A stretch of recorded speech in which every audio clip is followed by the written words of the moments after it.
Jail road Lahore rally के साथ मौजूद हैं ताबिश भट्ट। उनसे जान लेते हैं वहां की सूरत हाल क्या है। ताबिश भट्ट बताइएगा वहां क्या सूरत हाल आप देख रहे हैं।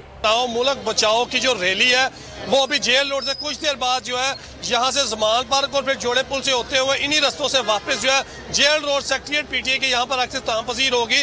कुछ देर बाद रैली की क़यादत जो है मियां अकरम उस्मान पीपी 158 से जो एमपीए जीते थे वो इसकी क़यादत करेंगे और 7 दिसंबर से लाहौर में ये रैलियों का सिलसिला जारी है। मेरे कैमरामैन अगर फहद आपको दिखा सके तो बड़ी तादाद में पाकिस्तान तरीके कारकुन यहाँ पर मौजूद है और यहाँ पर इकट्ठा होना शुरू हो गए हैं क्योंकि जो टाइम है पाकिस्तान तरीके इंसाफ की जानिब से 4 बजे का दिया गया कि 4 बजे जेल रोड से जो है हम जमान पार्क फिर जोड़े पुल से होते हुए यहाँ पर ही कुछ देर बाद जो है इख्तिताम पजीर होगा।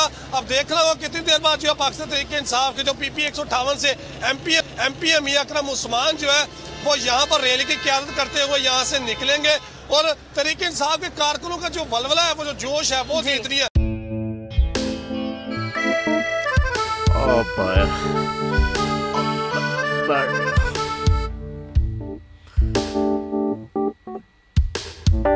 इंतशार से निकलने का वाहिद हल इंतखाबात हैं।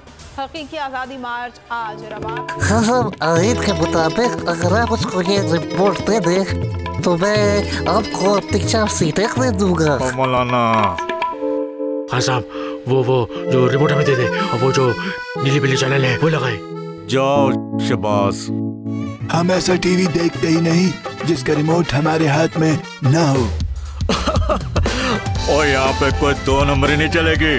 और हम कोई गुलाम है जो आप रिमोट मांगे हम दे दें? Absolutely not. यहाँ पे सिर्फ पाकिस्तान का नंबर 1 चैनल चलेगा, बोल, जो हकीकी सहाफत की जंग लड़ रहा है। पाकिस्तान के लिए कोई और नहीं, सिर्फ बोल खड़ा है। आप सब भी बोल देखें।